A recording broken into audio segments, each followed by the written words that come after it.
Welcome to this journey through one of the most disturbing cases recorded in the history of Pikeville, Kentucky. Before we begin, I invite you to leave in the comments where you're watching from and the exact time you're listening to this narration. We're interested in knowing which places and what times of day or night these documented accounts reach. The dirt road leading to Chloe Creek was especially treacherous in the winter of 1881. Travelers heading toward Pikeville would often find themselves seeking shelter before attempting the final descent into the valley. Perched on a ridge overlooking what locals called Hungry Hollow, the Mountain Pass Inn stood as a solitary beacon for weary visitors. Records from the Pike County Register indicate that between 1885 and 1892, the establishment was owned and operated by Elijah and Silas Blackwood, two brothers who had acquired the property after the previous owner, a widow named Margaret Tiller, reportedly relocated to live with family in Virginia. County deed transfers dated June 17, 1885, show the brothers purchased the property for a sum considerably below market value, raising questions that would only be answered decades later. What makes this case particularly unsettling is not merely the disappearances that would later be associated with the inn, but rather the methodical record-keeping discovered in 1963, when highway expansion workers uncovered a sealed root cellar beneath what had once been the inn's kitchen. According to the Pike County Herald edition, dated April 17, 1963, the workers found a collection of leather-bound ledgers containing guest registrations spanning 7 years. The ledgers, now preserved in microfilm at the Kentucky Historical Society archives, revealed a disturbing pattern. For every 4 guests who signed the register, approximately 1 would have their name crossed out with a peculiar notation: "Account settled in full." Further investigation revealed that these notations invariably corresponded with travelers who were never seen again after their stay at the Mountain Pass Inn. The Blackwood brothers were respected members of the Pikeville community. Elijah, the elder, at 42, served as a deacon at the First Baptist Church and was known for his generous donations to local causes. Church financial records from 1887-1891 show he contributed more to the building fund than any other congregant. His standing in the community was such that when the town council considered imposing stricter regulations on businesses outside town limits in 1888, Elijah's establishment was specifically exempted, according to minutes from the council meeting dated March 12th of that year. Silas, 5 years younger, was quieter, but equally regarded for his skills as a butcher who supplied meat to much of Pike County. The quality of his products was frequently praised in the social columns of the Eastern Kentucky News, with one entry from September 1889 noting that Mr. S. Blackwood's smoked ham took top honors at the Harvest Festival, with judges remarking on its distinctive flavor. Their establishment sat strategically at the junction where travelers from Virginia, Tennessee, and other parts of Kentucky would pass through on their way to or from the coal mining operations that were beginning to transform the region. The expansion of the coal industry in eastern Kentucky had dramatically increased traffic through the previously isolated mountain passes. According to an economic survey conducted by the state in 1890, commercial travel through Pike County had increased by 67% over the previous 5 years, creating ideal conditions for an establishment like the Mountain Pass Inn to thrive, and for its proprietors to select victims from a steady stream of unfamiliar faces. The Mountain Pass Inn was a 2-story structure built of local timber, with 6 rooms for rent upstairs and a dining room that, according to advertisements in the Eastern Kentucky News from 1887, became famous for its hearty stews and distinctive flavor of its roasted meats. Architectural records recovered during the 1963 investigation indicate the building was constructed around 1870, with significant renovations completed shortly after the Blackwoods took ownership. These renovations, according to building permits filed with the county clerk, included reinforcing the cellar floors and walls. Modifications that investigators would later determine were designed to create a soundproof space beneath the kitchen. The building stood approximately 4 miles east of Pikeville proper, isolated enough that the nearest neighbor, the Coleman family, lived over a mile down the ridge. This isolation would later become a critical factor in understanding how the brothers' activities could continue undetected for so long. The inn was situated where the old wilderness road curved sharply around a steep outcropping, forcing travelers to slow their pace precisely at the point where the establishment came into view. In winter months, this section of road became particularly hazardous, with the combination of ice, steep grade, and poor visibility often leaving travelers with little choice but to seek accommodation at the inn. What particularly puzzled investigators in 1963 was the discovery of a small brass bell found among the items in the root cellar. According to the subsequent report filed by Sheriff Raymond Hatfield, relation to the famous feuding family unclear, the bell matched the description of one that had belonged to Edward Calloway, a coal company representative from Philadelphia who was reported missing in October 1889. The bell bore an inscription, "To EC from PCC, may prosperity follow the sound of your call, PCC." Was later identified as the Philadelphia Coal Consortium, Calloway's employer, which had sent inquiries to Pikeville after he failed to return from his trip to assess potential mining sites in eastern Kentucky. The investigation at that time concluded he had likely been robbed while traveling through the Cumberland Gap. His name appears in the Blackwood Ledger with the familiar notation, "Account settled in full." Next to this entry, unlike others, was a small drawing of what appeared to be a bell. In the winter of 1891, life at the Mountain Pass Inn followed a predictable rhythm. Silas would rise before dawn to stoke the fires and begin preparing breakfast for any overnight guests. According to a letter from a traveling textile salesman named Howard Jennings to his wife in Cincinnati, preserved in the Cincinnati Historical Society collection, the younger brother performs his duties with mechanical precision, speaking only when addressed directly, yet his eyes miss nothing. Jennings stayed at the inn twice, in December 1890 and again in February 1891, and survived both visits, perhaps because he traveled with a business partner on both occasions.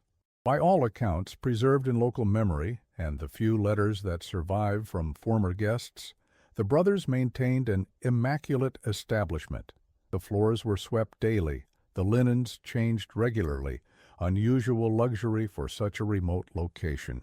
Robert McPherson, a mining engineer who stayed at the inn in January 1891, wrote to a colleague that the cleanliness of the establishment stands in stark contrast to the muddy, primitive conditions one expects in these mountain outposts.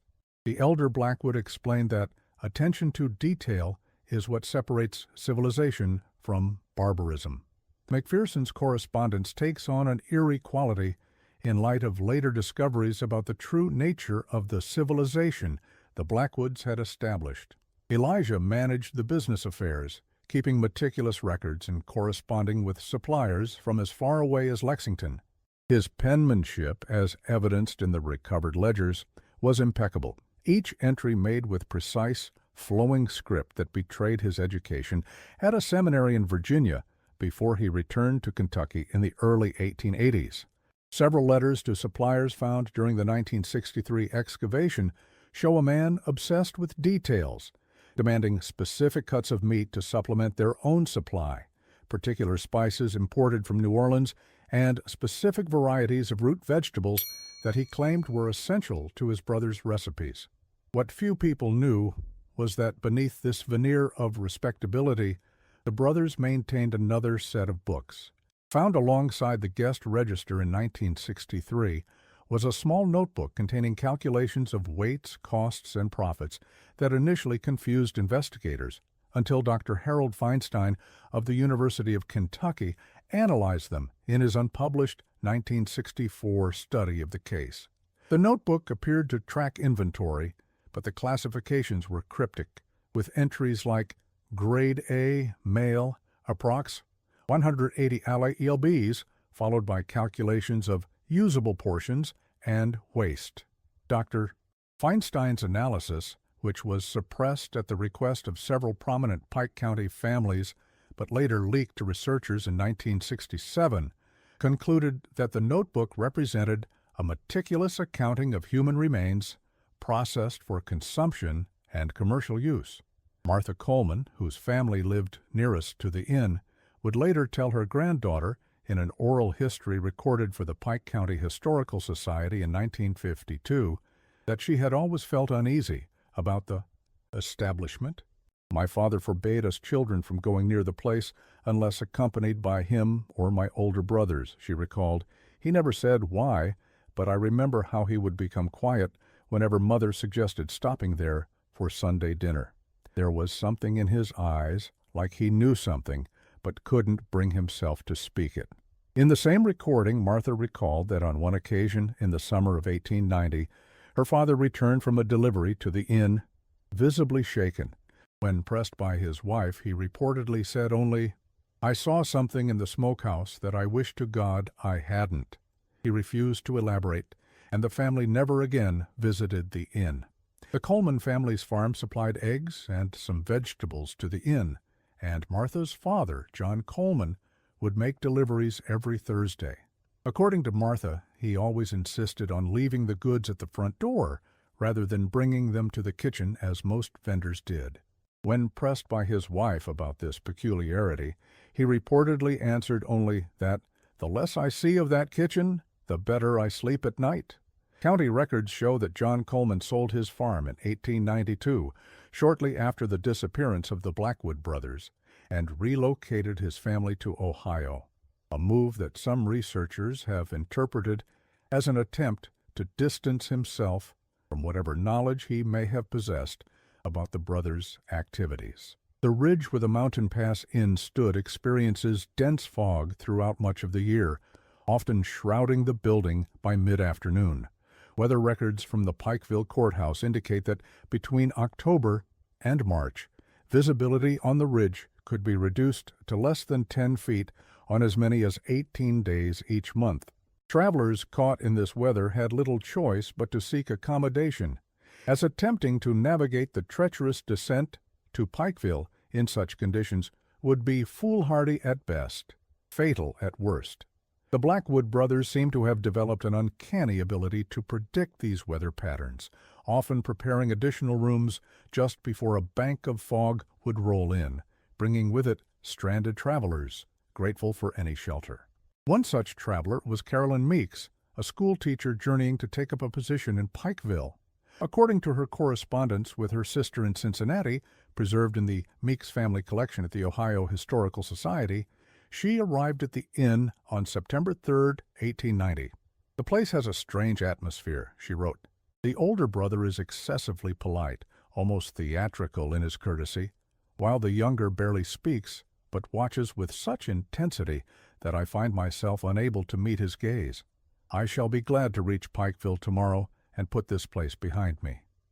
In a subsequent letter dated September 10th, she mentioned, "The strangest thing about that mountain inn was the cellar door in the kitchen floor. It was secured with not one, but 3 heavy padlocks. When I inquired about it, merely to make conversation during an uncomfortable silence at dinner, the older brother smiled in a way that did not reach his eyes and said, 'We mountain folk have our treasures, Miss Meeks, and the prudent man secures what he values most.' I did not sleep well that night." Meeks would go on to teach at the Pikeville School for Girls for 3 years before returning to Ohio. Her survival may have been due to what she described in another letter as the fortuitous arrival of a large family just before dinner was served. The registry confirms that on that date, the Miller family of 6 checked in, possibly altering whatever plans the brothers might have had for their solitary female guest. A notation in the second ledger, however, indicates that Elijah had initially marked her as a potential account to be settled, before crossing it out and writing "unsuitable, profession too visible" beside her name. In early March of 1891, an unusual event disrupted the routine at the Mountain Pass Inn. According to a brief notice in the Eastern Kentucky News dated March 12, 1891, a man named Thomas Barrett arrived in Pikeville, claiming his brother William had disappeared while traveling through the area the previous autumn. What made this case different was that Thomas carried with him a distinctive watch that he said belonged to William, a gold timepiece with an inscription commemorating 25 years of service to the Baltimore and Ohio Railroad. Thomas explained that the watch had been sent to him anonymously, postmarked from Pikeville, with no accompanying note or explanation. The newspaper account quotes Barrett as saying, "My brother would never have parted with this willingly. Something has happened to him, and I mean to discover what." Thomas Barrett's arrival in Pikeville set in motion a chain of events that would eventually lead to the first suspicions about the Blackwood brothers. According to the recollections of Deputy Marshal Franklin Pierce, recorded in the Pike County Sheriff's Office Annual Report of 1891, Barrett insisted on visiting every establishment his brother might have stayed at along the route from Virginia to Pikeville. The journey took him more than a week, checking registries at every inn and tavern along the way. When he arrived at the Mountain Pass Inn, he reportedly became agitated upon seeing a similar gold watch chain hanging from Elijah Blackwood's vest pocket. When questioned about the watch, Elijah produced a timepiece that, while similar to the one described by Barrett, bore no inscription. He explained that it had been a gift from his father many years earlier. According to Pierce's report, Elijah appeared uncommonly composed during the questioning, maintaining that he had never met William Barrett. The registry for the dates in question showed no entry for Barrett, though later examination of the recovered ledgers would reveal that several pages had been carefully removed, their absence noticeable only because of Elijah's otherwise meticulous record-keeping. Barrett was not satisfied with this explanation, but without proof Marshal Pierce could not pursue the matter further. The incident, however, planted the first seed of suspicion regarding the Blackwood brothers. Less than a week after Barrett's visit, a spring storm washed out part of the road leading to the inn, and during repairs, a road worker named Jesse Hatfield, a distant cousin of the feuding family, discovered a pile of discarded clothing in a ravine approximately half a mile from the inn. Among the items was a boot that Thomas Barrett later identified as similar to those his brother wore. According to Hatfield's statement to Marshal Pierce, included in the 1891 annual report, the clothing appeared to have been deliberately cut away, as if removed from a body with a sharp knife rather than simply discarded. However, no conclusive evidence connected the clothing to William Barrett or to the Blackwood brothers, and the matter was officially classified as inconclusive in the marshal's report. The official explanation offered by local authorities for the occasional disappearances along the mountain roads was predictable and convenient: accidents, wild animal attacks, or simply travelers continuing their journeys without informing anyone. Marshal Pierce's annual report for 1890 noted that the treacherous nature of mountain passes, combined with the increasing traffic of strangers unfamiliar with local hazards, naturally results in misfortunes that often go undiscovered. The remote and often lawless nature of the Appalachian region in the late 19th century made such explanations plausible, and most cases were not investigated thoroughly. Elijah Blackwood was particularly adept at reinforcing these explanations. According to an account from Reverend Isaiah Thompson of the First Baptist Church, recorded in church minutes from April 1891, Elijah often led prayers for the souls of those lost to the perils of mountain travel, and even proposed establishing a small cemetery near the inn for unfortunate travelers who perish on their journeys far from home and loved ones. The church minutes indicate that the proposal was received favorably, though never implemented due to more pressing financial concerns.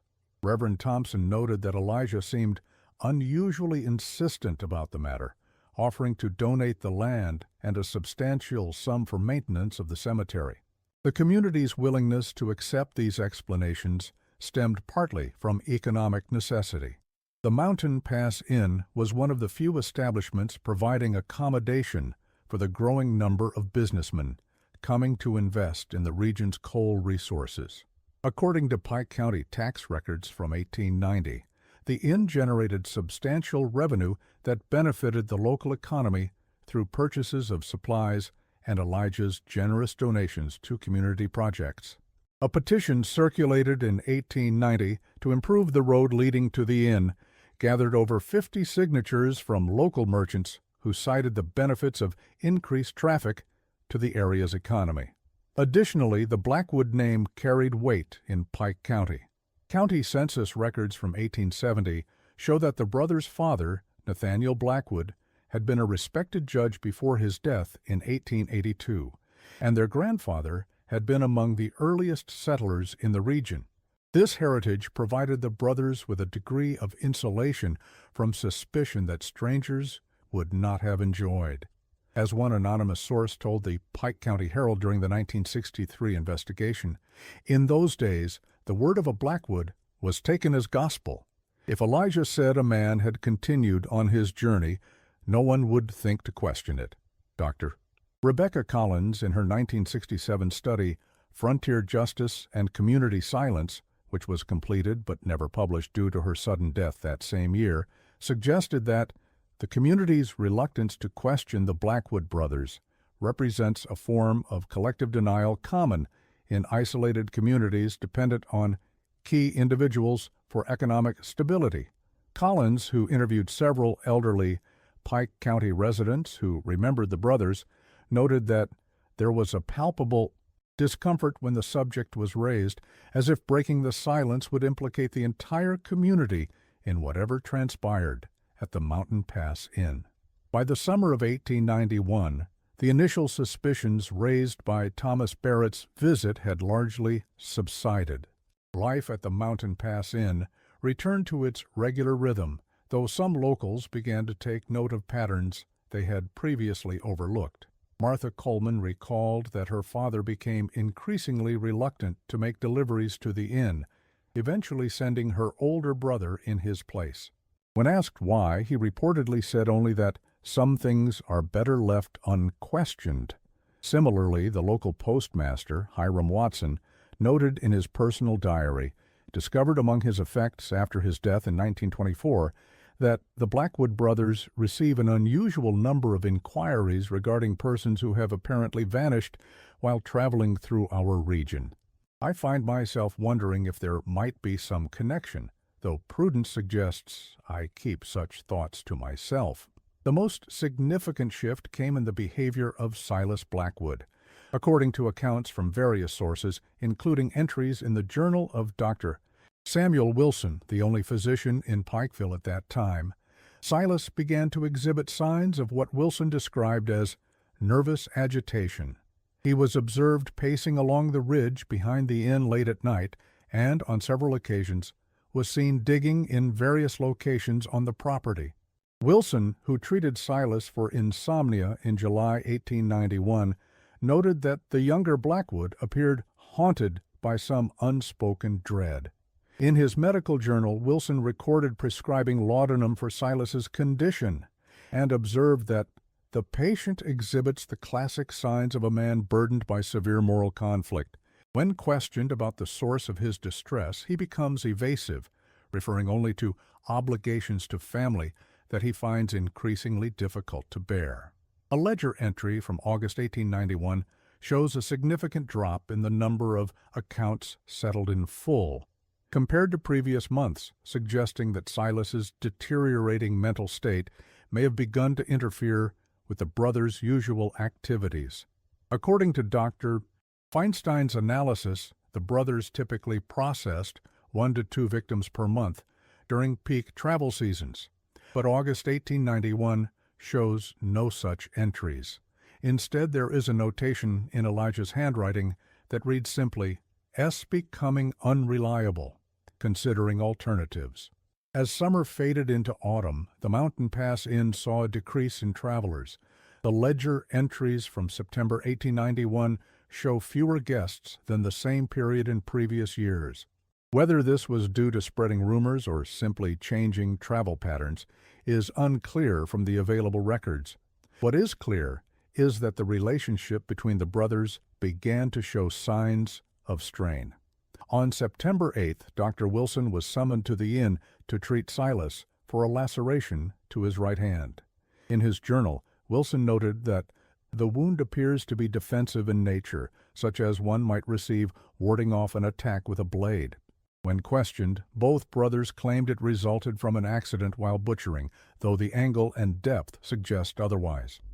A letter from Elijah to a supplier in Lexington, discovered among business records in the 1963 excavation, contains a cryptic reference to this tension. "My brother's constitution seems increasingly ill-suited to our enterprise. His weakness threatens all we have built. I find myself considering measures I would once have deemed unthinkable." The letter, dated September 15, 1891, goes on to cancel a standing order for special seasonings and requests, instead, a substantial quantity of arsenic, ostensibly for controlling vermin that have become problematic in the root cellar. The change in the brothers' relationship did not go unnoticed in the small community.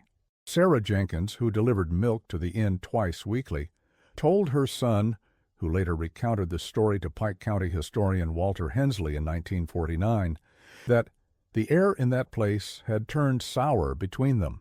Where they once moved like one person with two bodies, they now watched each other like strangers. Something had broken between them, and I feared what might come of it.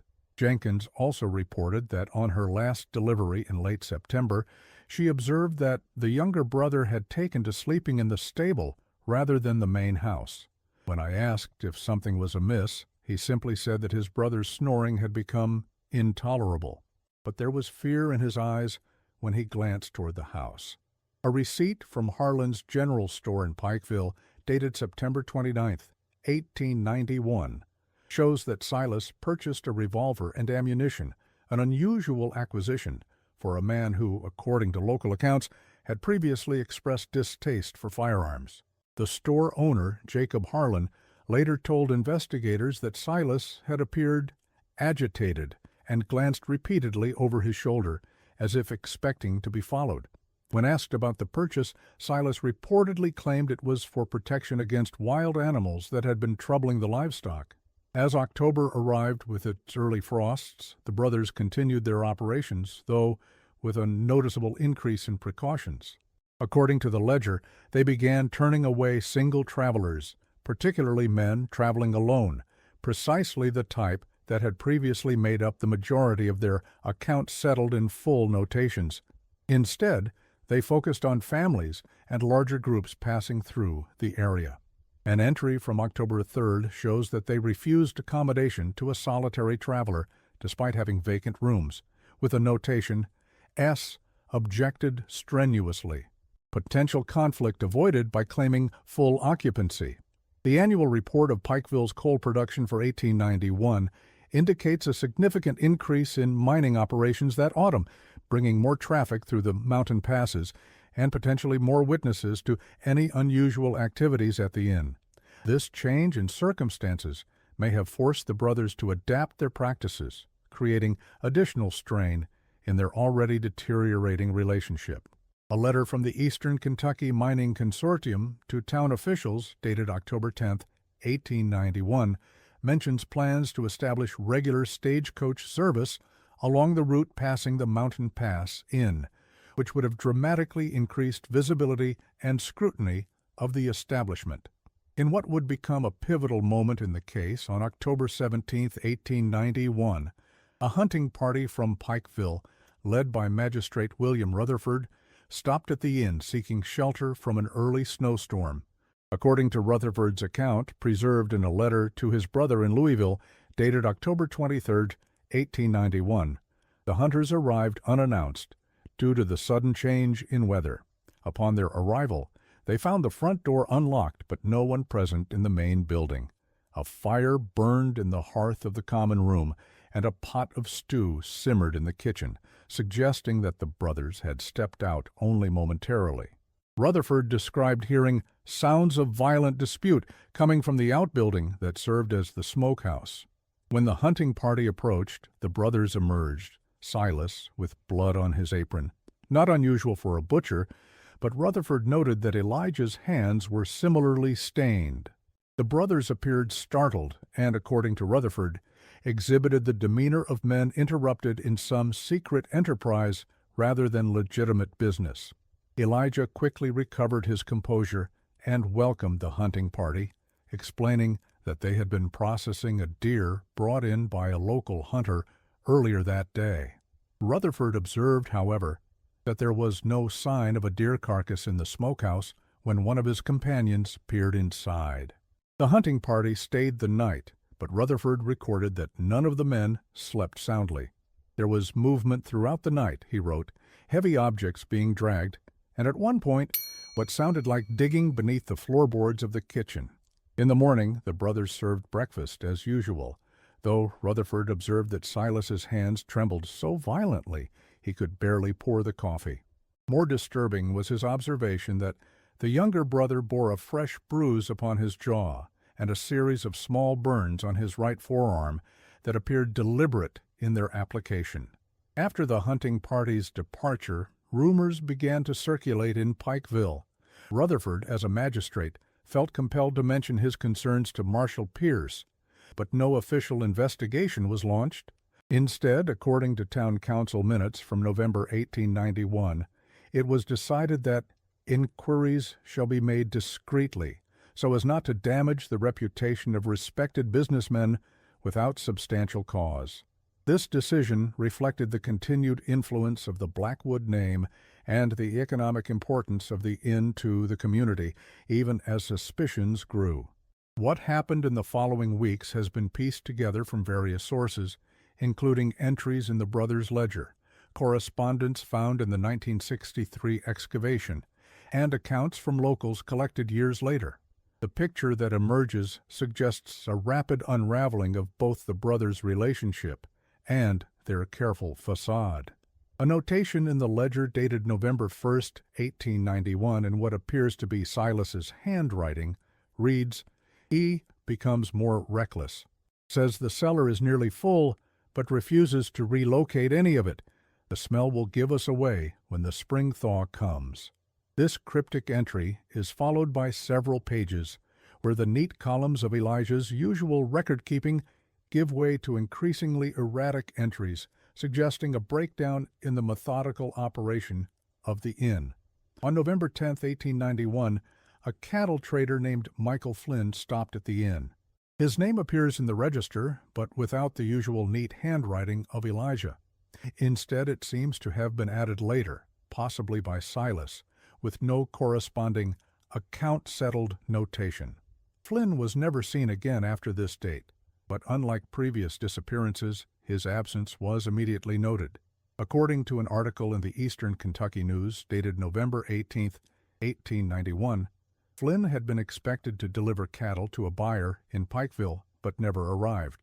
The buyer, concerned about the substantial sum he had advanced to Flynn, reported the matter to Marshal Pierce. A search party was organized, and on November 20th, they arrived at the Mountain Pass Inn to question the brothers. According to Marshal Pierce's report, they found only Silas present, who claimed his brother had traveled to Lexington on business. When asked about Flynn, Silas said the trader had stayed one night before continuing toward Pikeville the next morning. Silas appeared nervous during the questioning, and when asked if the search party might inspect the premises, he reportedly became agitated, insisting that Elijah would not approve of strangers rummaging through the inn in his absence. The search party found nothing suspicious at the inn during their cursory examination, but two members reported feeling uneasy about Silas's demeanor. One later told Pierce that the younger Blackwood had the look of a man standing on a gallows, waiting for the trap door to open beneath him. They departed without further incident, but Pierce noted in his report that he intended to return when Elijah was present to conduct a more thorough inquiry. The true nature of what occurred between the brothers would not become clear until many years later, when a letter written by Silas was discovered during the 1963 excavation. Addressed to a cousin in North Carolina, but apparently never sent, the letter described how the brothers' enterprise had begun to unravel. Elijah has become reckless in his selections and excessive in his appetites. What began as necessity in lean times has transformed into something I cannot name, without condemning my own soul. The cellar walls cannot contain the weight of our deeds, and I fear judgment approaches. Last night I dreamed our mother stood at the foot of my bed, her eyes hollow and accusing.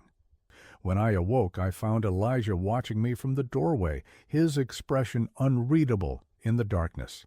He speaks now of expanding our operation, of opening a second establishment nearer to the mining camps.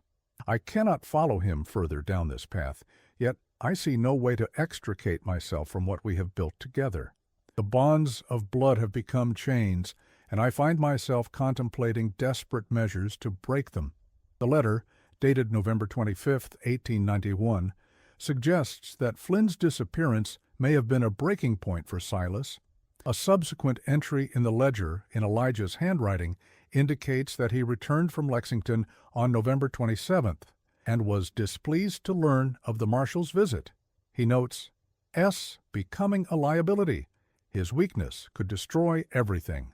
Must accelerate alternative arrangements. This is the last coherent entry in the ledger before the final chaotic pages. On December 3, 1891, Elijah Blackwood returned to Pikeville, but not to the inn. He appeared at Marshal Pierce's office, disheveled and agitated. According to Pierce's official report, Elijah claimed his brother had taken leave of his senses and might pose a danger to himself or others.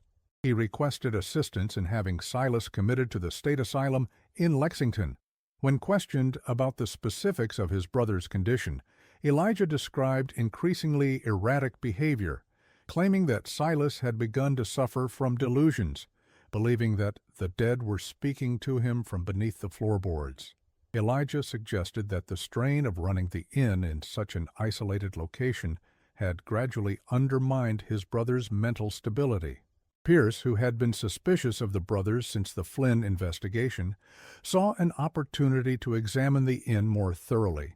He agreed to accompany Elijah back to the property, bringing 2 deputies with him for support. According to his report, Elijah seemed relieved by this decision, though, in retrospect, Pierce would conclude that the elder Blackwood's true motivation was to establish an alibi for whatever he had planned for his brother. When Pierce and 2 deputies accompanied Elijah back to the inn the next day, they found the building dark and seemingly abandoned. A search of the premises revealed no sign of Silas, but in the kitchen they discovered what Pierce described only as evidence of violent struggle and considerable bloodshed. The padlocked cellar door had been broken open, and a trail of blood led from the kitchen to the rear of the property, where it disappeared at the edge of the forest. A more thorough search was organized, including the surrounding woods, but Silas Blackwood was never found. In the absence of a body, no murder charge could be brought against Elijah, who maintained that his brother had likely fled out of fear of being committed to the asylum. Elijah suggested that Silas had possibly injured himself during his mental episode and then wandered into the forest in a state of confusion. He expressed concern for his brother's welfare and offered to fund an expanded search, a gesture that some viewed as genuine, while others interpreted it as an attempt to direct attention away from the inn itself. Elijah was detained briefly on suspicion, but released due to lack of evidence. The official report concluded that Silas had either met with foul play at the hands of unknown persons or had, indeed, fled the area. Marshal Pierce, however, remained unconvinced. In a personal letter to the county judge dated December 10, 1891, discovered among court records in 1966, he wrote, "I believe something unspeakable has been occurring at the Mountain Pass Inn, and that Elijah Blackwood is responsible for his brother's disappearance. However, without a body or witnesses, I cannot justify further action. The blood in the kitchen has been cleaned away, and Blackwood has an explanation for everything. I remain troubled by the whole affair, but see no clear path to resolution." Less than a week after his release, Elijah Blackwood sold the Mountain Pass Inn to a businessman from Lexington and reportedly left the state. The sale, recorded in county deed books on December 15, 1891, shows a transaction significantly below market value. suggesting Elijah's haste to distance himself from the property. His destination was recorded as St. Louis, but no records confirm his arrival or residence there. Like his brother, Elijah Blackwood effectively vanished from historical record after December 1891. Rumors persisted in Pike County for years afterward. Some claimed to have seen Elijah in New Orleans or San Francisco. Others insisted that both brothers had been spotted together in Mexico. A particularly persistent story, recorded by local historian Walter Hensley in his 1949 Collected Folk Tales of Eastern Kentucky, held that Silas had turned the tables on his brother, killing Elijah and assuming his identity before fleeing. None of these accounts were ever verified, and the fate of the Blackwood brothers remained one of Pike County's enduring mysteries. The Mountain Pass Inn remained in operation under new management until 1904, when a fire destroyed the main building. According to the Pike County Herald's account of the incident, dated July 30, 1904, the fire began in the kitchen and spread rapidly through the wooden structure. The new owner, James Harrington, escaped with minor injuries but reported that the blaze seemed to originate from beneath the floorboards, as if the very foundations of the place had ignited. This curious detail went unremarked upon at the time, but would take on new significance decades later. The property was abandoned after the fire, and over time, the ruins were reclaimed by the forest. The events that had transpired there might have been forgotten entirely if not for the highway expansion project of 1963 that uncovered the sealed root cellar. According to the project foreman, Samuel Tanner, the discovery was made when a bulldozer operator noticed that his machine had broken through what appeared to be a man-made structure beneath the forest floor. Initial investigation revealed a chamber with walls of mortared stone sealed with a concrete cap that had been poured some time after the original construction. The discoveries made during that excavation painted a disturbing picture of what had occurred at the inn. In addition to the ledgers and correspondence, workers found human remains. According to the forensic report filed by Dr. Lawrence Cranston of the Kentucky State Medical Examiner's Office, dated July 15, 1963, the cellar contained bones from at least 7 individuals, all showing signs of systematic processing consistent with butchery techniques. The report notes that the remains had been carefully sorted and stored, with similar bones grouped together. Most disturbing was the discovery of a collection of small personal effects, rings, watches, buttons, and other items that had presumably belonged to the victims, stored in glass jars labeled with dates corresponding to entries in the ledger. Further analysis of the kitchen implements found in the cellar revealed traces of human tissue, leading to the inescapable conclusion that the Blackwood brothers had not only murdered selected guests, but had also processed their remains for consumption.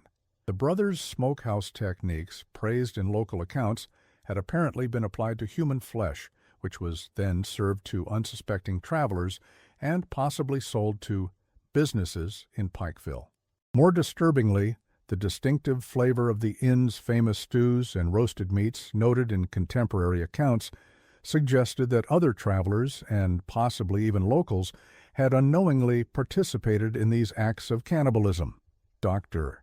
Cranston's report included a detailed analysis of tool marks on the recovered bones, indicating that the processor possessed considerable skill in butchery techniques, systematically removing meat from bone, in a manner consistent with professional training. This observation aligns with Silas Blackwood's reputation as a skilled butcher. The report also noted that the remains showed evidence of having been preserved using smoking and curing methods similar to those employed for pork and beef in the late 19th century. Among the most unsettling items recovered from the cellar was a leather-bound journal apparently belonging to Elijah Blackwood. Unlike the business ledgers, this journal contained personal reflections that provided disturbing insights into the brothers' motivations. In an entry dated August 1886, Elijah wrote, "S and I have discovered that necessity may be transformed into virtue through proper application of will and technique. What began as desperate measures during the winter of '85 has evolved into something approaching art. We waste nothing, honor everything, and in doing so, elevate ourselves above the common run of men who lack the courage to recognize the truth of our condition. The case attracted brief national attention in 1963, with articles appearing in several major newspapers. The Louisville Courier-Journal ran a front-page story on July 20, 1963, with the headline, "Horror Unearthed in Pike County, Cannibal Inn's Grim Secrets Revealed." The article quoted Sheriff Hatfield as saying, "This is the most disturbing case I've encountered in 27 years of law enforcement." The methodical nature of these crimes and the fact that they continued undetected for years raises troubling questions about what else might lie buried in our county's history. However, many Pike County residents expressed skepticism about the findings, preferring to view the story as sensationalized reporting rather than accept that such horrors had occurred in their community. A letter to the editor published in the Pike County Herald on July 25, 1963, signed by several prominent local families, questioned the lurid interpretations being placed on the discoveries and suggested that the remains might have other, more innocent explanations. Within months, interest waned, and by the time Dr. Collins attempted her study in 1967, many locals refused to discuss the matter. Dr. Collins, whose research was cut short by her sudden death, officially ruled a heart attack, though some researchers have questioned this conclusion, documented the community's reluctance to confront its history. In notes for her unfinished study, she wrote, "Pike County exhibits a collective amnesia regarding the Blackwood brothers that borders on pathological. When questioned, even those old enough to remember the events firsthand claim ignorance or change the subject. This silence speaks volumes about the community's complicity, not necessarily in the crimes themselves, but in the failure to acknowledge signs that might have prevented them." In 1968, a fire at the Pike County Courthouse damaged many of the records related to the case, including Marshall Pierce's original reports. The timing of the fire coming just as Dr. Collins's research was gaining attention in academic circles led some to speculate about whether it might have been deliberately set to obscure the historical record. An investigation by the state fire marshal concluded that the blaze resulted from faulty electrical wiring, but questions persisted, particularly given that the records room was the primary area damaged while surrounding offices remained largely intact. The remains discovered in the cellar were eventually reburied in an unmarked grave in the Pikeville Cemetery, and the case file was officially closed. The microfilmed ledgers and other documents were archived at the Kentucky Historical Society, but remained largely forgotten until 2009, when historian Dr. Martin Holloway attempted to access them for research, only to discover that the relevant microfilm reels had been misplaced during a renovation of the archives in 1983. This convenient disappearance of critical evidence has fueled speculation that influential Pike County families may have worked to suppress the full history of the Blackwood brothers. Today, all that remains of the Mountain Pass Inn is a small clearing in the forest beside what is now Route 119, approximately 4 miles east of Pikeville. No marker indicates what once stood there or the horrors that transpired within its walls. The site is unmarked on official maps and guidebooks, and if you were to ask at the Pikeville Visitor Center about the location of the former inn, you would likely be met with polite confusion or a change of subject. Local residents rarely mention the Blackwood brothers, and when asked about the old inn, most claim no knowledge of its history. Yet the story persists in whispers and fragmented accounts, a dark chapter in Pike County's history that resists being completely forgotten. Occasionally, travelers along Route 119 report an unusual phenomenon. In the early morning fog, some claim to glimpse the outline of a 2-story building where only forest stands, and the faint smell of cooking meat drifting across the road where the Mountain Pass Inn once welcomed guests who checked in, but never checked out. In 1966, archaeologist Dr. Emily Harrison visited the site as part of a broader study of historical structures in eastern Kentucky. In her field notes, archived at the University of Kentucky, she recorded finding fragments of what appeared to be a dinner bell buried beneath the remnants of the inn's foundation. The bell, when partially reconstructed, matched the description of the one belonging to Edward Calloway, whose disappearance in 1889 had gone largely uninvestigated. Harrison also documented discovering a small cavity beneath what had once been the dining room floor, containing a collection of teeth, some animal, others distinctly human, arranged in a circular pattern that she described as suggesting ritual significance beyond mere disposal. "What haunts me," Harrison wrote in her private journal, which was donated to the university after her death in 1994, is not just the evidence of atrocities committed, but the community's willingness to look far away. The silence of Pike County regarding the Blackwood brothers speaks volumes about our capacity for collective denial when confronted with horrors too terrible to acknowledge. I find myself wondering how many guests at the Mountain Pass Inn commented on the distinctive flavor of the stew while dining on their fellow travelers, and how many suspected the truth but chose not to speak of it. That silence continues to echo across the ridges and hollows of Pike County, a reminder that sometimes the most disturbing aspects of history are not what is recorded, but what is deliberately forgotten. The Blackwood brothers vanished from Pike County in December 1891, but the questions their case raises about community complicity, selective memory, and the capacity for evil hiding behind respectable facades remain as relevant today as they were then. As one elderly resident told Dr. Collins shortly before her death, "Some stories aren't meant to be told, Doctor. Some secrets belong to the mountain, and the mountain keeps what it takes." The site of the Mountain Pass Inn has never been developed since the 1963 excavation. Highway planners rerouted the expansion to avoid the area, citing engineering considerations, though some workers reported refusing to return to the site after the initial discoveries. Today, the forest has reclaimed the clearing, and nothing remains to indicate what once stood there except perhaps an unnatural depression in the earth where the cellar was partially excavated and then resealed by order of the Pike County judge. As for the ultimate fate of the Blackwood brothers, some questions may never be answered. Did Silas finally rebel against his brother's increasingly reckless appetites? Did Elijah eliminate his weakening partner and escape to build a new life elsewhere? Or is there truth to the local legend that neither brother ever left Pike County, that they remain there still, buried in the anonymous soil of the mountains where they conducted their terrible business? The answers, like so many aspects of this case, have disappeared into the fog that still shrouds the ridge where the Mountain Pass Inn once stood, leaving us with only fragments and whispers of one of the most disturbing chapters in Kentucky's hidden history.